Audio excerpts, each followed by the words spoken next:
Well, hello, Sara. Thank you very much indeed for joining us today. This is supposed to be a fireside chat, although I don't think there's a fire near either of us at the moment, but we'll pretend that there's a nice warm glow around us.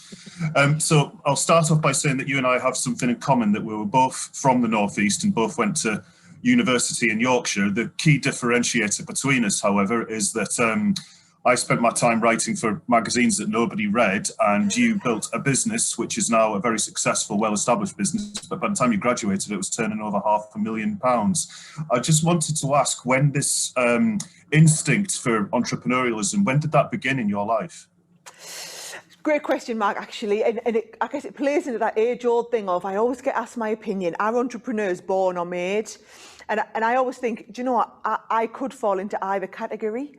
So I'm from quite an entrepreneurial family. Both my parents have run their own businesses. We never said entrepreneur when I was little, because it felt like a really posh word for someone from a little pit village in the northeast of England. So I used to say they ran their own business, my mum and dad. So I kind of, I was born, I guess, with an entrepreneurial gene, you could say, but then also I grew up and that's all I ever knew. So my mum and dad have the wallpaper and paint shop in our village. I grew up in Coundon.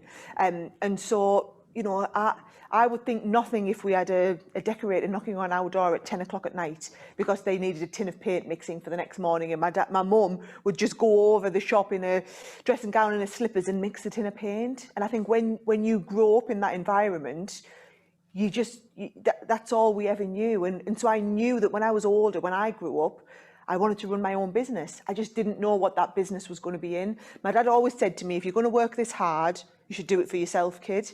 And so I've kind of always stuck with that mantra. My husband now says I'm unemployable. So you read into that what you want. I think being unemployable is very much a term of endearment when he says that to you, Sara. Listen, I think he does. I'll give him the benefit of the doubt at this end. I'm wondering how much of your success story, how much do you think of it has come from instinct, from just having a sort of inbuilt preternatural sense of what you need to do in terms of growing the business, making the right decisions, the right hires, the right moves, the new markets? How much of that do you think comes from instinct, and how much do you think of it was taught? Do you know, when you say it like that, everything you've just described, all of those decisions I make on instinct. But then how much of that instinct is second nature to me because of what I've learned? And when I say what I've learned, yes, I did a management degree at university. Do I ever use any of the knowledge that I gleaned at university? Very, very infrequently. But the years and years that I had working in the family business with my dad and my mum and learning from them, the years and years of just learning on the job, so that now my instincts 15 years on are much sharper than what they were when I first started. We've all had a lot of knocks and scrapes along the way, and that's what make you what you are and the entrepreneur that you are. So I would say, yes, the majority of my business decisions today are made on instinct. But I think that instinct comes from also knowing deep down the success of the business is in my control. And I've always learned, don't get me wrong, you need a little bit of luck in business. But the harder you work, the luckier you get, is what I've always found. Yes. So because it was always within my control, the one thing I always found that I just had in abundance was drive and energy. So I think I had the instinct to chase the right rainbows, but then the drive to make sure I got over the rainbow, or the sense to say, do you know what, we're part way into chasing that one, that's not quite going to be right. We're going to do a bit of a 180 and change course on this. I'm just wondering, given that, and this is something you've got in common with a lot of successful entrepreneurs, but I'm just wondering, your approach to business as is now, how different is it from when you first started, or has it changed that much at all? I think my fundamental approach to business probably hasn't changed. My confidence in my own ability to approach that my own way, that has come on. That's changed leaps and bounds. And do you know what? I think a lot of that speaks to the fact that I'm a woman. So I'm quite quite often in the minority. I'm younger than a lot of other people sometimes that I do business with. You don't get a lot of people doing business with this gorgeous accent of mine from the northeast, you know. So whatever environment I was in, I was always in the minority.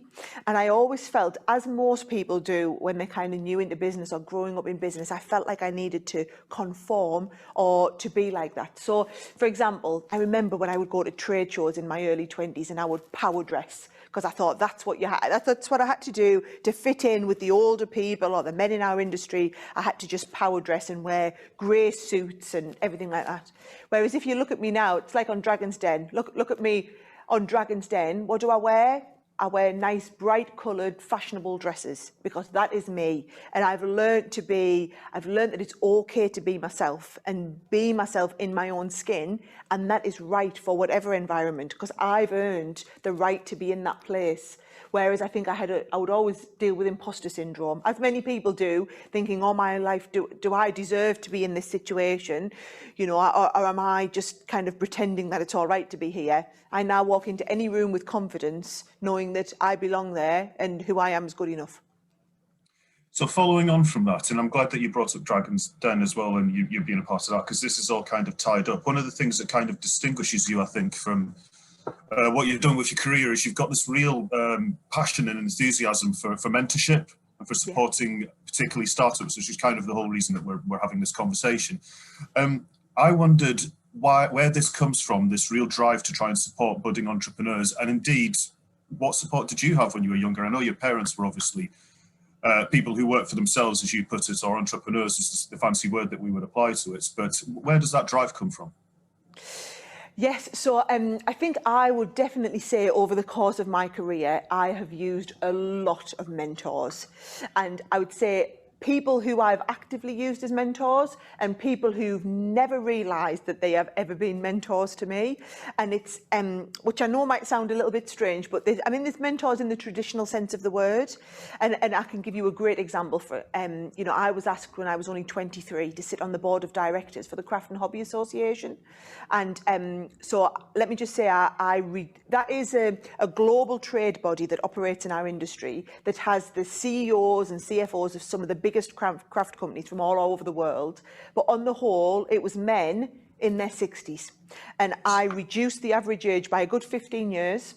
And at one point, I thought I was the token woman and the token young person on the board, really. It was not an overly diverse board. And I was like a duck out of water, my first couple of meetings. And luckily, one of those guys, and he was an expat working over in the US, he decided he was going to take me under my wing and mentor me through that process. And he did. For the next couple of years, he mentored me through how I could be the best version of myself in that environment. And when he moved on and finished his board tenure, I decided, do you know what? There's two other guys who I think are absolutely brilliant. I'm going to use them as mentors, but I didn't even necessarily tell them I was doing that. I just decided that I was going to always analyse who they were and how they were behaving and how I was responding to the way they were behaving and what I could learn from it. And it's been exactly the same going into Dragon's Den. So when I did my interview for Dragon's Den, I actually did my on-screen test with Tuka Sullivan. And I thought, yes, he's brilliant and I'm going to model myself a lot on him. I can learn a lot from him. So I decided he's going to be my mentor. And I never told him. Actually, halfway through the first series, I remember telling him in the green room one day, I said, by the way, Tuka, I've decided you're mentoring me through this process. That's why I offered to share that last investment with you. That's why I was quizzing you about this last week. I figured I might as well own up. And I think he was then thrilled to do that. Whereas had I said to him right at the outset, would you mentor me? He might be a little bit taken aback and think, oh, I don't quite know what she means by that or what role I'm going to have to play here. And I think other people can take a lot from that. People often come up to me and say, will you mentor me? And by that they mean, you know, can I come round and have a cup of coffee with you every few weeks and chew the cud on business things? And obviously I get hundreds of requests like this and I can't make the time for every one of those people. But it doesn't mean that they can't learn something from me for watching talks like this. And I think you can build up that way. And in that sense, you can have anybody be your mentor. I won't tell you some of mine, but I've got 3 or 4 other business people across the world who I consider as mentors that I've never even met, that I watch and learn from on a daily basis. We're having the conversation that we're having right now on International Women's Day, and when we talk about women in the workplace and female entrepreneurs, it often comes from a negative side of things, and that's just in many ways because there's a whole host of issues that need settling. But I want to ask you a question coming from a more positive slant, if I can, Sarah. What advantage do you think being a female entrepreneur, particularly a young female entrepreneur, do you see in the current climate and the current economy that we're existing in?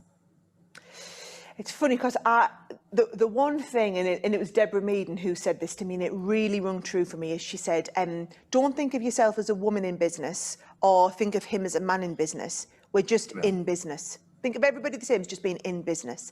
And I agree with that to an extent. However, I do think there is something I've got in my armoury that I will always be just slightly better at than the majority of the majority of other men. And that's, I think women naturally are very good at empathy. And I think, you know, it's definitely something that stood me in really great stead. Not only the empathy card, but if I look, you know, we have a lot of other women work in our business, and we have a lot of women that have family pressures, that have young children, that are juggling work and life. And I think, you know, we are, as a business, we've got a reputation as being a great environment to encourage women like that, and women to be able to thrive in their careers and have a family at the same time. And I think that's because I can truly empathise with the situation they are in, because it's the situation that I'm in. You know, my boys are 4 and 7, and I'm constantly trying to juggle, how can I be the best mum I can be whilst having a fantastic career? And I think now, more so than any other time, that has become the most important thing in the workplace, not just for women, but for other women and men. People, you know, through this time of COVID, people have really seen what's important to them and how we can be very efficient working from home, and how people do want flexibility in their work life. And I think for me, as a woman running an international business, having that understanding and empathy with those people and being able to create that environment in my organisation where those people can not only feel like they belong, but can actually thrive, and I can get the best out of them, they can get the best out of their careers, that's definitely given me an edge. We're having this chat, and this event is taking place against the backdrop of an economy which is really not in a great state, and we won't belabour why that is. But I'm just wondering, from your perspective, what kind of a role can you see startups playing in the recovery from the downturn that we're in? Because we hear a great deal, don't we, about the need for investment from government. We need banks to lend money to companies. We need all of these things. We don't really hear much about the entrepreneurs at the sort of sapling stage of their career. I'm just wondering, is this a good time to be running a startup, or is this a good time to even think about launching a startup? I just wondered what your thoughts were on that. I personally think entrepreneurialism is the backbone of the whole British economy. And I think what we do, not as well as the Americans that we need to get better at, is celebrating success and shouting about how fantastic, you know, entrepreneurs are doing in startups. That's the one big thing that's always hit me when I've done a lot of business in America. The Americans really champion that in a much, much greater way than we do here in the UK. And I think there's never, ever been a better time to be starting a business. And for a lot of people, the first step is always the hardest. You know, I was really lucky. I started my business while I was at university. So I was still living at home. I didn't have a mortgage to pay. I had a fairly long-term boyfriend, glad to say we're now married, who had a steady income. So it was an easy decision for me when I started my business, because I didn't have dependents, I didn't have the mortgage, I didn't have the big overheads. It wasn't a risk for me of giving up this to start this. I was able to just hit the ground running with this. And I do appreciate how lucky I was in that situation. So many of my friends now I speak to, or other people I speak to, for them it's, I really want to start my own business, but I've got the mortgage to pay, but I've got kids at home that we need to take care of, but I can't chase my career aspirations because I've got other dependents that rely on me. And it's so difficult making that switch. And I think what's happened, especially with the furlough scheme in the country the last 12 months, is so many people have had the opportunity to start their business on the side of what they've been doing. And I know a lot of people, and it's been especially prevalent in our industry, people who've started a small business from opening a shop on a Etsy with crafting bits and pieces, Yes. or, you know, people who literally started from the back bedroom. To me, it's these people that are going to play a huge role in pulling the economy through that next stage, really. And they are just, it's so important now more than ever that the banks, that businesses, that other entrepreneurs, that we paint this positive picture to encourage them people to go on that journey and give them all the support they need to, because they will be a big part of what pulls us out of this downturn we're in. I quite agree, and I also think what you said about the difference between us and somewhere like the United States in terms of them celebrating success. It's a big problem definitely in Britain, but I think it's particularly a problem in the north, where we tend to sort of hide our successes because we're not boastful people by definition, Northerners. And that would be a great thing. I'd really like to see change over the next few months and years, in fact. You obviously speak to a huge amount of people who are at the early stages of their business career, the business that they've launched. I'm guessing there's a lot of commonality in terms of the questions you get asked, in terms of what they would seek in terms of advice from you. I'm wondering, is that always the right questions that they should be asking, or should they be looking somewhere else? That's a good question, actually, and it's funny because I sometimes forget that I've been on this journey for 15 years, and sometimes it feels like only yesterday I was starting the business. And, you know, I tell this to people quite often. So when I first started in business, about 6 months in, I got asked if I wanted to go and pitch on Dragon's Den. I got invited to come on the show as a contestant. And it's funny because now, as I sit in that chair and the lift doors open and the entrepreneurs walk through, it's back to that empathy piece. I can totally picture myself in their shoes. I still feel like it's a little bit alien sitting in the chair. I feel like it feels more normal for me to be the one walking through the lift doors. And I can see, you know, every pore of their body oozes how nervous they are, but how excited they are by the whole prospect. And I just want to kind of reach out and hug them. And so, as I can't do that, what I generally do as entrepreneurs walk through the lift is I try and have this really big glowing smile to kind of reassure them that they can do this. Because I think back to the Sara I was telling you about earlier on in our chat, that, you know, I always had that imposter syndrome, and I never felt like I was good enough to be in whatever environment I was in. But I have to remember that I was, and I just want those entrepreneurs that are coming and pitching and asking for help and advice to know that, you know, they are good enough. It is within their gift to make their business a success. They just need the drive and passion and energy to get it from the idea to the next stage. And it's just quite often the businesses that I've invested in, and when I do my mentoring, you know, cup of coffee every few weeks or months or whatever with my investee businesses, all I'm doing is geeing them up and assuring them that they are really good at what they do, and they just need to have belief. And as long as they've got belief and the right drive, they can achieve anything. That's always been my biggest role. As a business leader from the north of England, listen, one of the things that's really kind of talked up in terms of the north's economy's potential is the tech sector, and that's the whole purpose of this event.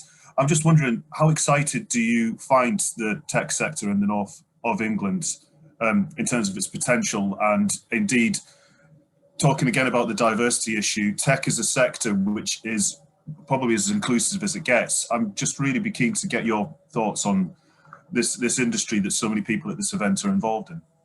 Absolutely. So I guess the one thing I hear quite often, especially if I use big recruiters and you speak to them, and you know, they're hiring quite specialist jobs, especially in tech, is people always say, oh, it's going to be difficult because you're in the north. You're probably going to have to find someone who's going to relocate. The assumption of the rest of the country is that all of these great jobs are all in, you know, further south or in the big cities, in Manchester, you know, Liverpool, down in London or whatever.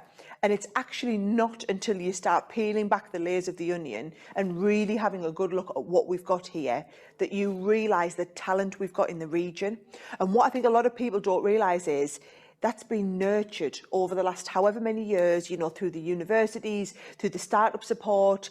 You know, the Northeast economy, as it was, has been nurtured to create this perfect environment for those businesses to thrive. And now we're becoming a bit of a powerhouse. You know, our region is now, we're winning contracts. I know some tech businesses winning contracts all over the world because we've got world-class people that people don't even realise are here. Like I said, it's not till you start really digging deep and looking at what we've got that you realise the services that we can offer. You know, it really is. It's not just top of the country, it is world-class what we can offer out of the North East. I think if we were in front of people, Sarah, that would have got people on their feet applauding. So I think that's a good point for us to bring it to an end. I'm sure they're doing it from in front of their screens at home. Sarah, thank you very much indeed for joining us today, and it was absolutely lovely talking to you. Thank you. It's been my pleasure. It's wonderful. I hope everybody's taken away at least a couple of little nuggets from that. Like you said, we didn't have the fire, but it was still wonderful to have the chat. We still had sparks. Thank you very much.